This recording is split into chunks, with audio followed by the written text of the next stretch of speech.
Olá pessoal, tudo bem? Nas dicas do Rodrigo hoje, a gente vai falar sobre o conteúdo de proporção, outro conteúdo corriqueiro em provas.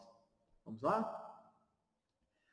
Então, o que é uma proporção? Uma proporção é uma igualdade entre duas razões. Então, repare bem, eu tenho aqui A sobre B, uma razão, eu tenho aqui C sobre D, uma outra razão. Como eu tenho uma igualdade aqui entre duas razões, então eu tenho uma proporção. Lembrando que esse B e esse D aqui são diferentes de zero. Beleza? Bom, em toda proporção, esses caras aqui, ó, A e D, são chamados de extremos. E esses outros dois aqui, ó, C e B, são chamados de meios. Em toda proporção, o produto dos extremos é igual ao produto dos meios. Essa é a chamada propriedade fundamental das proporções. Então, o produto dos extremos é igual ao produto dos meios. É a famosa multiplicação cruzada. Beleza? Prosseguindo, então, aqui a gente tem outras propriedades da proporção. Deixem elas anotadas aí, uma folha, e à medida que forem surgindo exercícios onde vocês precisarão usar algumas propriedades além daquela fundamental, vocês recorrem aqui a algumas outras propriedades da proporção, beleza?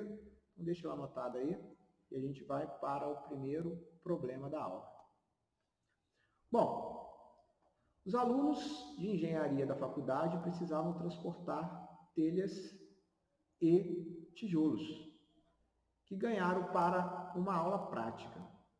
O caminhão podia transportar, no máximo, 2.000 telhas ou então 1.600 tijolos de um tipo 20 por 30. Considerando que esse caminhão já estava carregado com 1.200 telhas, quantos desses tijolos, 20 por 30 no máximo, podem ser acrescentados à carga de modo a não ultrapassar a carga máxima do caminhão?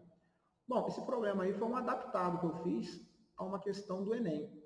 Então, peço a vocês que deem um pause agora e tentem resolver esse problema aí. Aí depois, voltem para cá. Beleza? Então, vamos lá. De acordo com as especificações, o caminhão podia transportar 2.000 telhas ou então 1.600 tijolos. A razão entre o número máximo de tijolos e o número máximo de telhas pode ser representada assim, ó, 1.600 por 2.000. Repare que a gente tem aqui uma fração redutível. A gente pode dividir aqui por 400, dividir aqui por 400 e obtemos 4 quintos. O que isso quer dizer para a gente? Que para cada 5 telhas, se ele levar 5 telhas, é equivalente a levar 4 tijolos. Beleza?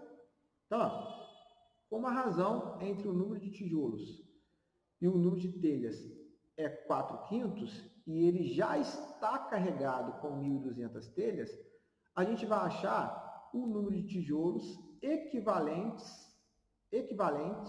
a essas 1.200 telhas. Então, para isso, a gente vai fazer uso da proporção. Repare bem, para cada 4 tijolos, pode-se levar 5 telhas.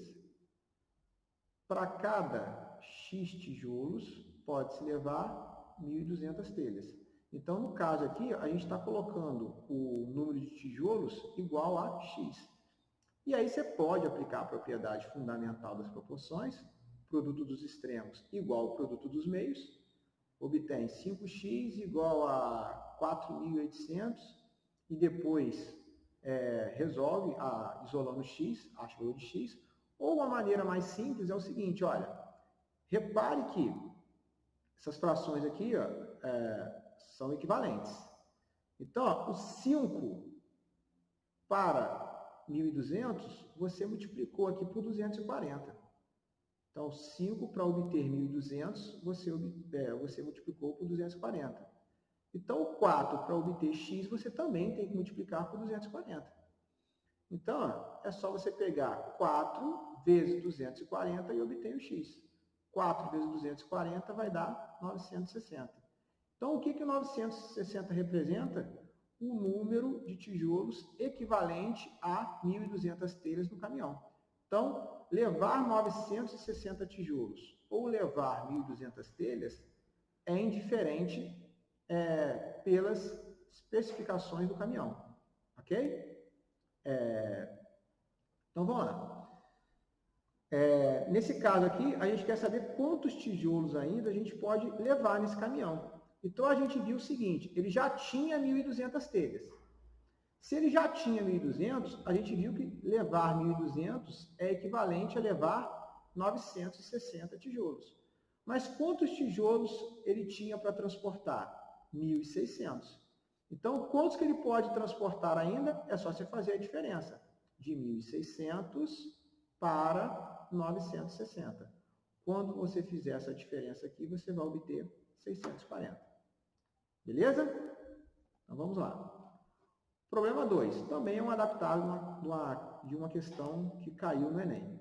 Ok? Então, durante o estágio dos alunos da área de saúde da faculdade, foi apresentado um paciente que necessitava de reidratação endovenosa, feita por meio de 3 frascos de soro durante 18 horas. Cada frasco tem um volume de 800 ml de soro. Nas primeiras 6 horas, o paciente deveria receber metade do total a ser aplicado. Cada mililitro de soro correspondia a 15 gotas. O número de gotas por minuto que o paciente recebeu após as 6 primeiras horas foi. Então, novamente, vocês deem um pause aí e tentem resolver o problema. Depois, voltem para cá. Então, repare bem, olha, o volume total de soro, como eram 3 frascos e cada um deles tinha 800 ml, o volume total de soro foi de 2.400 ml. Nas primeiras 6 horas, o paciente deveria receber metade. A metade de 2.400 é 1.200. É só você multiplicar 0,5 por 2.400 ou meio por 2.400. Vai obter os 1.200. Então, ele recebeu nas primeiras 6 horas esses 1.200 ml. Então, o que faltavam para ele receber ainda nas próximas 12 horas? Faltava para ele 1.200 ml. Ele precisa receber esses 1.200 ml. 1.200 ml. Então, vamos lá.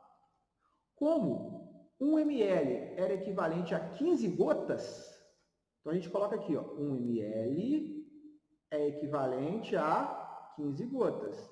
Então, 1.200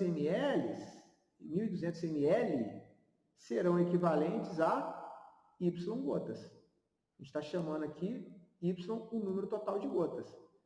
Então, ó, repare o seguinte. 1 para virar 1.200, você multiplicou por 1.200. Então, 15 para virar Y vai multiplicar por 1.200. Então, é só você fazer. Quem vai ser o Y? Vai ser 15 vezes 1.200. Quando você multiplicar 15 por 1.200, vai obter 18.000 gotas. Então, uma gota, 1 ml, desculpe, 1 ml equivale a 15 gotas. Então, 1.200 ml equivalem a 1.800 gotas. Bom, então, faltam quantas horas para ele ficar reidratando ainda? Faltam 12 horas. E ele quer saber o número de gotas por minuto. Bom, a gente sabe que 1 hora tem 60 minutos. Como ele vai ficar reidratando ainda durante 12 horas, a gente vai fazer a razão entre 18.000, que é o número de gotas que ele precisa receber, para 12 vezes 60, que aqui era 12 minutos, era 12 horas, mas a hora tem 60 minutos. Então, 12 vezes 60 vai dar 720. Aí você divide 18.000 por 720. Dividindo 18.000 por 720, vocês encontrarão 25 gotas por minuto. Beleza? Então, vamos para o último problema da aula aqui. Problema 3, ó. Os alunos de engenharia resolveram fazer um tanque numa região disponibilizada para eles na faculdade. O projeto na região onde fariam o tanque estava na escala 1/90. Isso quer dizer que uma unidade na figura equivale a 90 unidades no real. Por exemplo, 1 centímetro na figura é equivalente a 90 centímetros no real. E foi disponibilizado para eles, quer dizer, o projeto já foi disponibilizado para eles com essas especificações aqui. Então, o tanque que eles iam fazer tinha o formato de um paralelepípedo, retângulo, com dimensões de 5, 2 e 3 centímetros na figura. Pergunta-se qual o volume real desse tanque em litros. Novamente, esse problema aqui também é um problema adaptado de uma questão do Enem. Ok? Tentem fazer o problema e aí voltem aqui para a aula.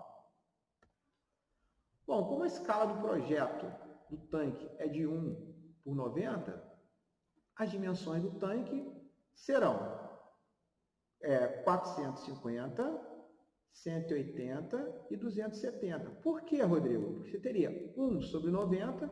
Então, repare bem, olha. Eu vou pegar esse valor aqui e vou multiplicar por 90. Então, vai virar 450. Esse aqui eu vou multiplicar por 90. Vai virar 180. Esse aqui eu vou multiplicar por 90. Vai virar 270. Então, essas serão as dimensões do tanque. Agora, vale lembrar aqui que 1 decímetro cúbico é equivalente a 1 litro. Então, ao invés de trabalharmos com essas medidas aqui em centímetro, vamos trabalhar com elas diretamente em decímetro. Então, a gente lembra aqui que para a gente passar de centímetro para decímetro, é só dividir por 10. Então, 450 centímetros equivale a 45 decímetros. 180 equivale a 180 centímetros a 18 decímetros. E 270 centímetros a 27 decímetros. Lembrando que para calcular o volume de um paralelepípedo retângulo, é só fazer o produto das 3 dimensões. A gente vai fazer comprimento, largura e altura.